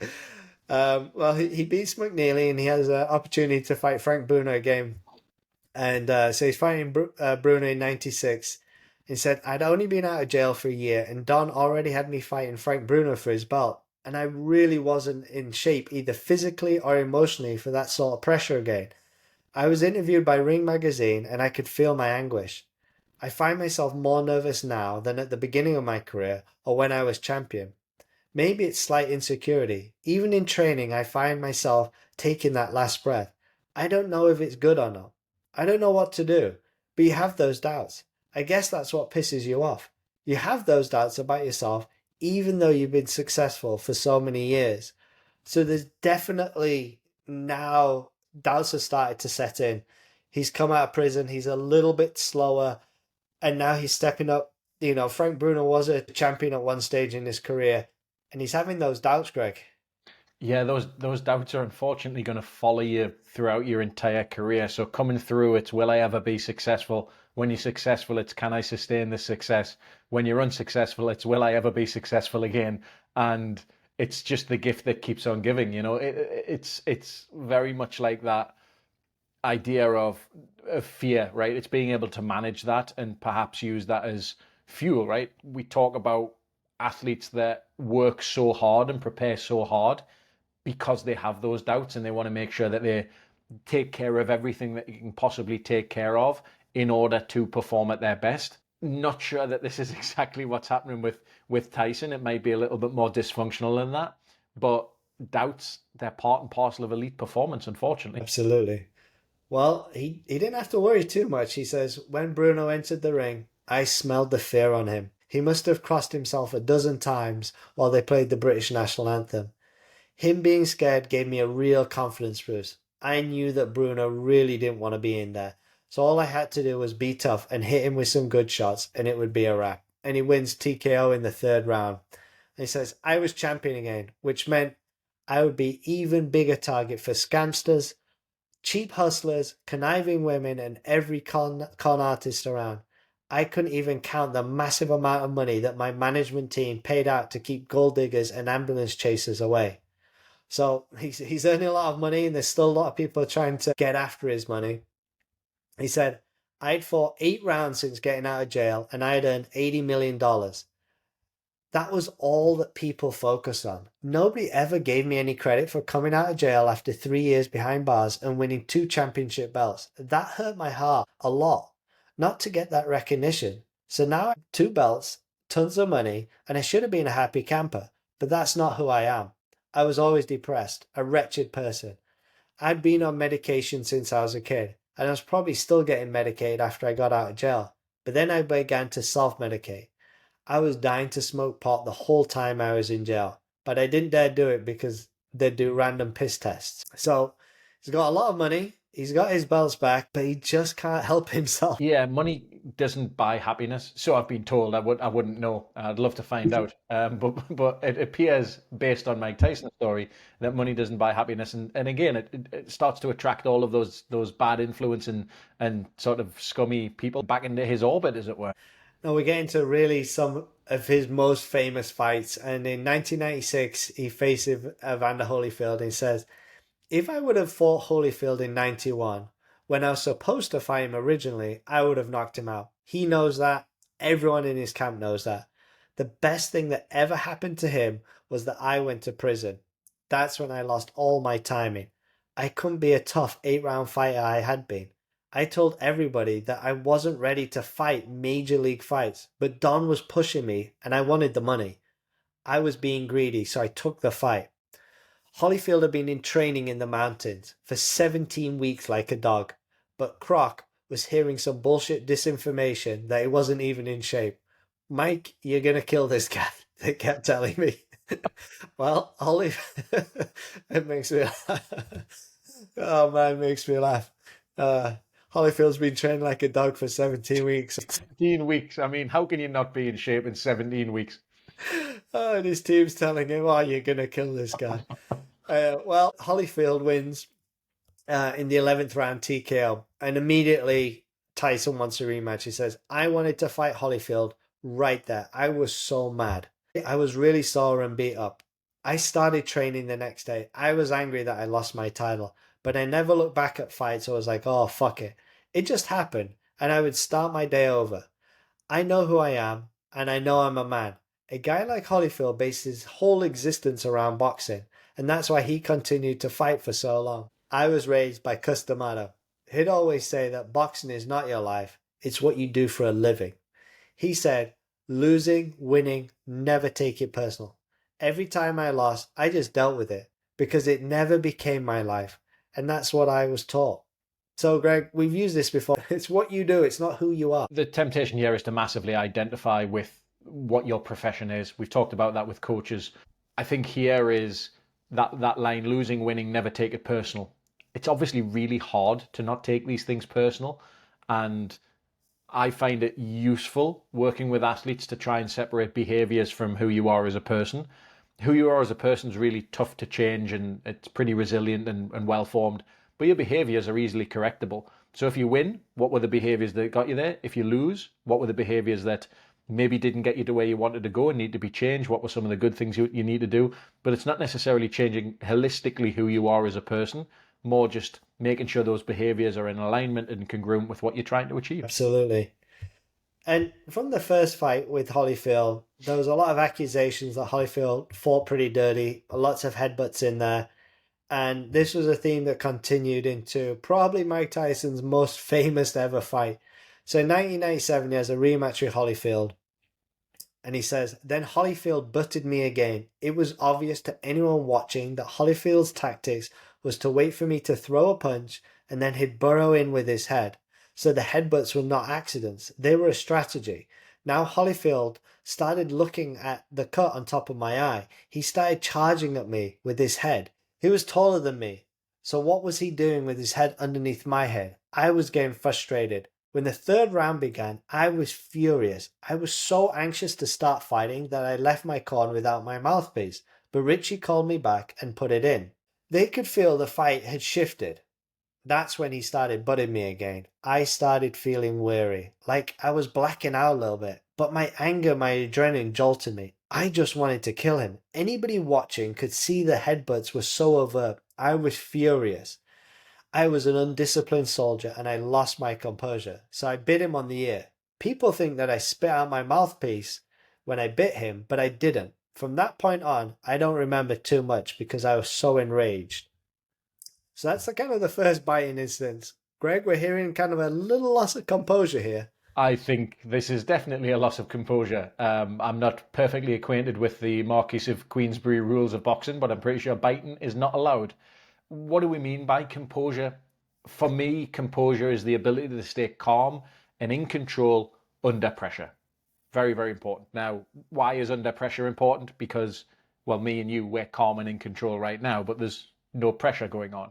When you're fighting against someone and they're fighting underhandedly, headbutting, lots and lots of stuff, where he starts to feel that adrenaline going really, really high, starts to get angry, lose that control of emotions, that's when pressure starts to come in, and he is anything but calm and he is anything but in control, definitely not composed. So anybody who's seen the fight, that was the first bite, and then he turned to go to his corner, but I followed him and I pushed him from behind. I wanted to kick him right in his groin. I just pushed him. It was a street fight now. They were all against me anyway. So as the fight resumed, he butted me again, and then the ref of course did nothing, so we clinched and I bit him again on the other ear, but we kept fighting till the end of the round. I was too enraged to even hear the ring announcer say, referee Mills Lane has disqualified Mike Tyson for biting Evander Holyfield on both ears. Holyfield was in his corner. I didn't want any part of this shit, but I was trying to get my hand on him. I wanted to destroy everything and everybody in his corner. People were pulling me and blocking me. He was standing in his corner huddled up. Everyone was protecting him. He looked frightened. I was still trying to get at him. I had 50 people on me and I was still fighting the cops. Oh Lord, they should have tased me. People said that I was going to get beaten, so that's why I did the biting routine. That's bullshit. If that had been the case, I'd have done that in the first fight. In any fight anybody ever saw me, I took my beating like a man. I never sat down. No one ever called me a dog. I was angry. I was mad. I lost my composure. I bit Evander Holyfield's ear because at that moment I was enraged, but I didn't care about fighting no more Marquis of Queensberry rules. So yeah, Greg, he's lost his mind there. Yeah, that is a textbook case of losing composure. So he gets banned for a year. That image of a villain is completely solidified at this stage. And he says, even though I was chronically depressed, the doctor said, Mr. Tyson is mentally fit to return to boxing, to comply with the rules and regulations, and to do so without repetition of the events of June 28, 1997. While we take notes of the impulsivity, emotional problems, and cognitive problems outlined above, it is our opinion that none of these alone or a combination render Mr. Tyson mentally unfit in this regard. In other words, I was a sick motherfucker, but I could still get in the ring and try and beat the shit out of somebody. So he's allowed back to boxing, and he's leading up to a fight against another British fighter, Julius Francis, in 2000. And it said, it doesn't faze me what anybody says about me. Michael and Tyson are two different people. To my children and my wife, I am Mike and Daddy, but I am Tyson here. Tyson is just a freak, someone who generates a lot of money. No one knows me. No one has any kind of considerations for my feelings, my pain, or anything I've ever been through in my life. You have no idea who I am or what I am. They don't even know why they cheer for me. Why? Because I'm a good fighter? Because I stand up for myself? Tyson is not who I am. I had become that person, but I am Mike and Daddy, and that is more important to me. So we're seeing that separation of people there, Greg. Michael and Tyson. Yeah, this identity piece or this persona piece is really coming to the forefront here, right? That mask almost that he puts on when he comes into the ring, that Tyson, that Iron Mike, that persona that he talked about creating, and the separation between him and Michael, that is a clear distinction now. Well, he beats Julius Francis. He has 3 more fights, and then in 2002, it's the Lennox Lewis fight. And he said, I had a huge fight in a few months with Lennox Lewis for the heavyweight title, and I was fucking around in Jamaica and Cuba, not even training, just living a crazy drug-fueled life. I had to be nuts. The Lewis fight was scheduled for April, so I didn't have much time to stop doing coke and weed and start training in earnest. I went to Hawaii for my training camp. That should have given you some indication of how much I was motivated for this fight. The epicenter of some of the baddest weed in the world was there. I was smoking my brains out. Even the prospect of getting my belt back didn't mean much to me then. I just wasn't focused at all. Lennox and I fought in Memphis on June 8th. Wherever that rage had come from, by then it was gone. It was very hot in the arena, and I got dehydrated. I couldn't seem to start. As the rounds progressed, I stood there in front of him and I got hit. I knew I wasn't in any condition to beat anyone, especially a fighter of Lennox's superb skill level. I had only fought 19 rounds in the past 5 years. All of those years of snorting coke, drinking, smoking weed, and screwing around with massive amounts of women had finally taken their toll. So Greg, the universal truth, every action has an equal or opposite reaction. Very much sounds like he is reaping what he sowed here, that Father Time is undefeated, that every action has an equal and opposite reaction. Yeah, it's always going to catch up with you. The good behaviors catch up with you, the negative behaviors catch up with you. By then, I had spent many years in therapy with different psychiatrists. The whole purpose of my therapy was to curb all my appetites, including my appetite for destruction, the one that had made me Iron Mike. Iron Mike had brought me too much pain, too many lawsuits, too much hate from the public, the stigma that I was a rapist, that I was public enemy number one. Each punch I took from Lewis in the later rounds chipped away at that persona, and I was a willing participant in its destruction. Lewis wins knocks him out in the 8th round. But in that part, Greg, you hear that persona of Iron Mike has just kind of been stripped away over the years. And I started to feel quite sorry for him here. Yeah, I feel that too. And that's the problem with personas. If they're not grounded in anything really, then they can sort of come crumbling down. And you're right, it is quite a sad tale to hear. Yeah, and Tyson keeps fighting, and he keeps fighting for the money. He beats a guy called Clifford Etienne, but loses to a British fighter, Danny Williams, who he should never have lost to be honest. But on June 11th, 2005, he quits on his stool against Kevin McBride after the 6th round. And in the post-match interview, he says, I'm just fighting to take care of the bills, basically. I don't have the stomach for this anymore. I don't have the ferocity. I'm not that animal anymore. Does that mean that we won't see you fight again? Yes, most likely. I'm not going to fight anymore. I'm not going to disrespect the sport anymore by losing to this caliber of fighters. That's kind of where we wrap up in 2005, wrap up his pro career. It's important to know he had 58 fights, 50 wins, 44 by knockout. His 6 losses were to Buster Douglas, Holyfield twice, Lewis, McBride and Williams, and those last 2 are really fighters that he should never have lost to. He had a couple of no contests in there too, so an incredible fight career. And you've also got to put in there he had 3 years in prison. So when we talk about kind of Tyson and the celebrity and the fame and everything else, I don't want to take away from what an incredible boxer that he was, Greg. A real career, a generation-defining fighter for sure. I think there was great fighters before him, but I don't think there was anyone that had his just terrifying power and ability to basically beat you before he got in the ring. And yeah, there was a lot of baggage that came along for it, but unquestionably a very, very, very talented boxer. And I think it's important we're going to kind of look at the arc down at the end of his career. And he says, after he quit boxing, he says, I started buying and sniffing coke when I was 11, and I'd been drinking alcohol since I was a baby. I'd come from a long line of drunks. I really think that one reason I started doing so much coke was because I was in a lot of physical pain from my boxing career. I know some hockey players who told me the same story. When you have that kind of pain, you can't be friendly with anyone. You're like a lion with a sore paw. When an animal gets hurt, they know that the other animals will attack them. That's how I felt when I was in pain, vulnerable and scared. I always prided myself on discipline, but withdrawing from coke was a motherfucker. Every pain you ever got from boxing came back during the withdrawals. The coke, the liquor were like Novocaine to me. Once I stopped doing that, all my arthritis came roaring back.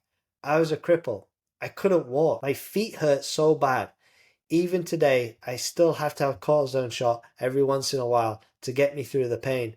So, I mean, it's quite sad. We're talking about the physical consequences of 58 professional fights, and certainly for probably half of his career, he took way more punishment than was necessary due to his lack of training. Yeah, this is really sad. This is the self-medication element of things after a career's over, and I think this is unfortunately common across a number of different sports. Obviously, he mentions ice hockey players there, but I think if you dive into some of the autobiographies of people that have been in power and performance sports, I think you'll see that this is an unfortunate trend that exists. And he still holds this massive amount of fame, but you're seeing in this bit, Greg, some really kind of insightful self-reflection.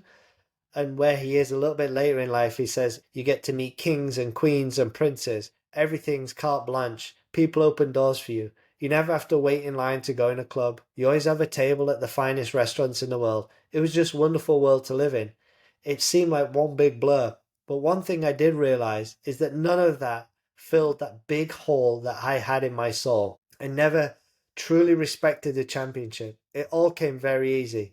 I put in a lot of hard work to achieve what I did, but I took it for granted. Seems like he's really connecting with his experiences. If there's nothing at the very core of it, that real desire and, like he says, respecting the championship and all of the titles, and if that's not the driving factor, this is going to leave a hole. He talks a lot about his therapist, Marilyn, and talks really nicely about her. I think a couple of paragraphs may resonate because we've talked about mental health in a few of our episodes, and he says, Marilyn introduced me to the concept called baseline normal. A healthy person might have a high baseline for normal, but mine was way down in the gutter. My baseline normal was sex, alcohol, drugs, violence, more sex, more alcohol, more violence, and chaos. I told Marilyn that the scariest day of my life was when I won the championship belt and Cus wasn't there. I had all this money and I didn't have a clue how to comfort myself. And that's when the vultures and leeches came out. So he's saying there that it should have been the best day of his life, and it was the scariest. I've heard it said by a lot of elite performers that when they win something, kind of get to the top of the mountain, that it's not really as good a feeling as they'd hoped it would be. You work so hard towards getting to this thing, and you expect it to have a real implication, but then it can be very, very hollow because it's okay. Well, I'm at this peak. What's the next peak? What's the next thing we can go on there? And I think not being able to share that peak with Cus because he passed away at that point really didn't sort of cement that feeling into Mike's life, and it wasn't something that he could continue to pull with him throughout his career. And we hear a little bit more kind of the insight from his therapist. He says, I was a schmuck with no self-esteem, and everyone in the world was telling me how great I was. So now I was a narcissistic schmuck with no self-esteem and a big ego. Marilyn thought I was still addicted to the chaos of my childhood. Anytime something good happened to me, I would do something to sabotage it. Marilyn wanted to break my addiction to chaos and raise my baseline norm to a place that was healthy. I knew that my demons from my childhood were on my trail everywhere I went. So she wanted to deal with the little boy who was acting up his whole fight career, the little boy who had been bullied and brutalized and abused. I didn't know how to take care of him. Now I had to learn how to nurture him and give him the love that he'd never received. There's a Jewish proverb that says, bright light, dark shadows. The brighter the light, the darker the shadow. The biggest stars were the darkest ones. It's difficult for me to hear that. He had such a difficult upbringing. Obviously, he self-sabotaged and probably made a lot of poor choices in his life. But you can also connect back to his childhood. And again, I'm not a therapist, but you can absolutely draw those lines. Yeah, I don't think it's an excuse for any of his behavior, but it's certainly a plausible explanation for those things.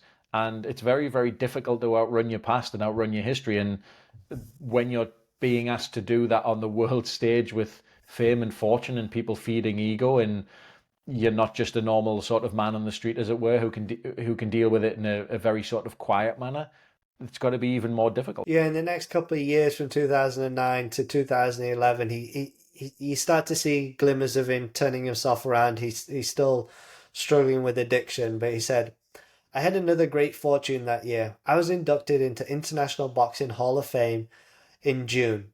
I never thought I'd be put in the Hall of Fame. No one in boxing liked me by then. I had such a bad reputation. There were guys who started boxing after me that were in the hall already. So I just realized that I'd never get that honor.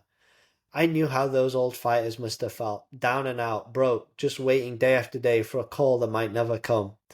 But my phone rang in February and the guy on the line said, "You've just been voted into the Hall of Fame." When the call was over, I just hung up the phone and I started crying. I'd been obsessed with boxing my whole life. When I was up there getting introduced, I thought of Cus. When I was 14, I used to always ask him, "Do you think I'll be in the Hall of Fame?" Cus marveled at my dedication to everything about boxing. He used to tell everyone. I never saw anybody with so much enthusiasm about boxing like this guy. I knew the history of the sport inside out. I knew that most fighters that I'd seen wound up broke and destitute or working menial jobs. I knew that was going to happen to me. I just wanted to be in the fraternity with those guys. Even though they were dead or senile, people still talk about those guys in the barbershop. So I think it's kind of that coming of age. He talked about getting into the Hall of Fame when he was 14. Certainly sounds like he's interested in what his legacy is here, and maybe going through his career was sort of short-term thinking as opposed to maybe thinking about what his legacy is. Quite ironic because he talked about reading a lot of autobiographies and how those guys live on in history and essentially are immortal from now to make that realization and make that a reality and be part of the Hall of Fame and join that sort of group of individuals it's quite the achievement. When I look back on my life, it's hard to believe how big an entity I was at the height of my fame. I was different than the rest of the big stars because I was flamboyant too. I was just an immature child, really in over my head. I felt like I was part of a freak show for most of my career as a boxer. Later, I just felt like a freak. I'm truly grateful I don't have to live that way anymore. I'm reinventing myself, as they say. I still have a lot of work to do. I have to really try to love myself.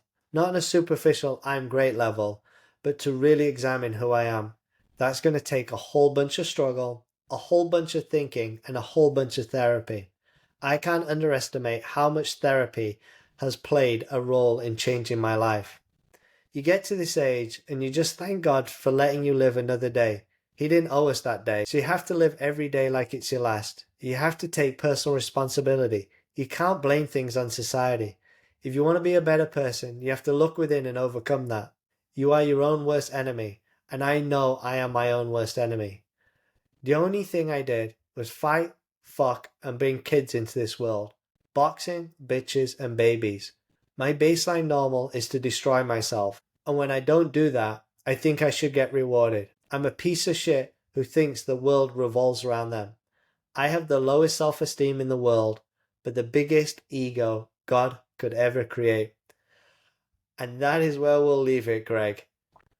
As we say, success leaves clues. So what are your top life lessons from Mike Tyson's story? Tons to learn here, both positive and negative. Let's start with the positive. So 10 life lessons from the Undisputed Truth by Mike Tyson. Number 1, embrace your origins. They can shape you, but not define you. So your beginnings don't define your end. Tyson obviously had a tough upbringing in Brooklyn, which shaped his resilience. Despite his early exposure to crime and poverty, he rose to become the youngest heavyweight champion in history. We wound up in Brownsville, from being poor to serious poor to being fucked up poor. Eventually we lived in condemned buildings with no heat, no water, maybe some electricity, and don't forget he ended up in palaces head to toe in Versace. 2, face your fears and overcome bullying. Confronting and overcoming fears can transform your life. Bullied as a child, Tyson channeled his fears into boxing, mastering the sport he once felt alienated from. 3, find inspiration in your heroes. Role models can spark a fire within you to pursue greatness. Tyson was inspired by Muhammad Ali's movie and subsequent conversation within his juvenile detention center, setting him on the path to boxing greatness. When he met Muhammad Ali, right then I decided I wanted to be great. Number 4, discipline and hard work are non-negotiable. Achieving your dreams requires unwavering commitment. Tyson's rigorous training and study of boxing history were crucial to his development as a champion. Cus was an extremist, but I was just as extreme. Number 5, mentorship can change your life. A good mentor provides guidance, wisdom, and can alter your life's trajectory. Cus D'Amato's mentorship and belief in Tyson were pivotal in his rise from obscurity to worldwide fame. Number 6, overcoming adversity builds character. The toughest challenges teach the most valuable lessons. Tyson faced numerous personal and professional challenges, but learned resilience through each. Number 7, stay humble and grounded. Success can lead to ego, but humility keeps you grounded. Tyson struggled with fame and fortune, and this highlighted the importance of staying connected to one's roots and values. Number 8, mental health is crucial for success. Taking care of your mental health is as important as physical strength. Tyson's battles with depression and substance abuse underscored the need for mental wellness in achieving and maintaining success. He said, "I couldn't understand why anyone would want to be with me. I didn't want to be with me." Number 9, the importance of giving back. Success comes with the responsibility to help others. Tyson's involvement in charity and community shows the significance of using one's platform for good. He says, "People who come from where I had come from had a responsibility to take care of their friends, even if it was 20 years later." And finally, number 10, personal evolution is endless. Life's a continuous journey of learning and self-improvement. His ongoing efforts to improve himself personally and professionally reflect the lifelong nature of growth. He says, "I still have a lot of work to do. I have to try to really love myself. That's going to take a whole bunch of struggle, a whole bunch of thinking, and a whole bunch of therapy." Well said, Greg. As always, we can learn a lot from people about what not to do. And I feel this book probably has more than any of the others, maybe all the others put together. So, Greg, what are the things that we can avoid from Mike's story? Definitely hard to keep this to 10, but let's go for it. The top 10 behaviors to avoid from Mike Tyson's journey. Avoid substance abuse. Substance abuse derails careers and ruins lives. Tyson struggled with addiction and it's negatively impacted his career and his personal life. That's clear for all to see. Number 2, don't let fame cloud your judgment. Fame can isolate and fame can mislead. Tyson's fame led to isolation and definitely poor decision making. I had everything I wanted, but I wasn't happy within myself. Number 3, avoid surrounding yourself with yes men. Surrounding yourself with enablers prevents growth. Tyson's lack of honest feedback definitely contributed to career missteps. Everybody was saying so many good things about me that it fucked my head up. Number 4, don't neglect your mental health. Mental health is crucial for overall well-being. Tyson's untreated depression and mental health issues led to destructive behaviors. Number 5, avoid impulsive decisions. Impulsivity can lead to regrettable outcomes. Tyson's impulsive behavior often resulted in negative consequences. Number 6, don't underestimate your opponents. Complacency can lead to unexpected failure. Perfectly exemplified in Tyson's underestimation of James Buster Douglas, which led to a shocking defeat. I didn't train at all for the fight. I didn't consider Buster Douglas much of a challenge. Number 7, avoid letting anger control you. Anger management is essential for rational decision making. Tyson's loss of composure during the Holyfield fight resulted in a disqualification, the famous bite fight. Number 8, don't ignore professional advice. Expert guidance is invaluable for success. Tyson often disregarded advice from trainers and his advisors, leading to avoidable pitfalls. Cus tried to tell me, but I didn't listen. I thought I knew better. Number 9, avoid isolation. Social connections are so vital for mental health. Tyson's isolation at the height of his career exacerbated his problems. He said, "I started to feel alienated from everything with all this celebrity bullshit, and I had no one to talk with about it since Cus was gone. Finally, number 10, don't sacrifice integrity for financial gain. Ethical compromises can lead to regret. Tyson's financial dealings with questionable figures definitely tarnished his reputation. And he says, I got caught up with this other piece of shit, Don King. Don is a wretched, slimy, reptilian motherfucker. And on that note, all I can say is thank you very much for joining myself and joining Duncan on Performers.